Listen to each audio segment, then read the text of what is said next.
शिरगावा लयराईच्या जात्रेक जाल्ल्या चेंगराचेंगरीत 6 जाण सोपिल्ले। तांच्या फॅमिलींक आर्थिक मजत दिवपाचे सरकारान जाहीर केल्ले। आता देवस्थान समितीन सोपिल्ल्यांच्या फॅमिलींक 1 लाखाचे आर्थिक मजत करपाचे जाहीर केला।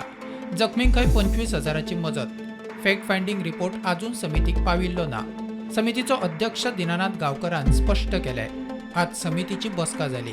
जे मृत झाले त्यांना आमच्या भाजनामध्ये त्यांनी एक विषय मांडला की आमच्याकडे जे आमचे शक्य आसा देवस्थानाकडे त्याप्रमाणे त्यांना एक सानुग्रह दिवचे। एक्सपायर्ड झाल्या पळय त्यांना प्रत्येकाक 1 लाख दिवपाचे सांगितलं आणि इंजर्ड झाल्या मेजर इंजरी आसा त्यांना एक 25,000 आणि मागीर मायनर कारण 10,000 दिवपाचे आमचे डिस्कस चालू भाजनामध्ये एक मतान प्रेमाची दिवपाचे आमचे पर्यंत पुरे प्रयत्न केले आसा जाता सक्सेसफूल जावपाक जाय म्हणून तेसरान म्हाका दिसता आमी खंयचोच कमी पडले ना आनी ते हांगासर देवळा कडेन जावं होमखाना कडेन कसलो धाकटो जालो ना जो जाल्लो आसता तो वाटेर 1 किलोमीटर सादारण 1 किलोमिटराच्या अंतराचेर आनी ते लो आनी पुलीस पळयता एडमिनिस्ट्रेशन बॅरिकेड्स अशें आसा की बॅरिकेड्स फिजिबल ना अशें आतां पर्यंत सुरू आनी हेच्या पयलीं चालूच ना आतां गरज आसा म्हणटा न्ही ती खरें पूण ती शक्य जायना सर आतां होमखाणाचे प्रयत्न कशे आसा न्हू 2016 एक एक्सिडेंट जालो तशें ती हें पायप घातली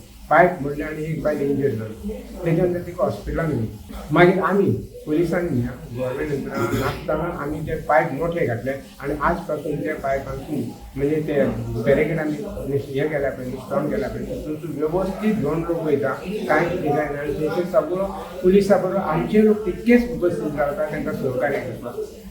फॅक्ट फायंडिंग कमिटीचो रिपोर्ट तुमकां पावलो अजून तुमकां रिपोर्ट पावना।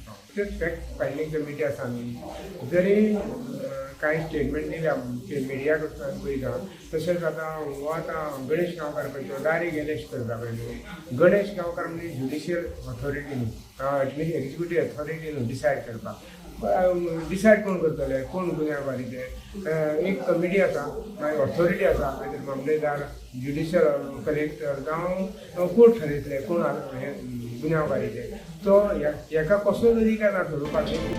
प्रुडंटा खातीर सिद्धार्थ कांबळी।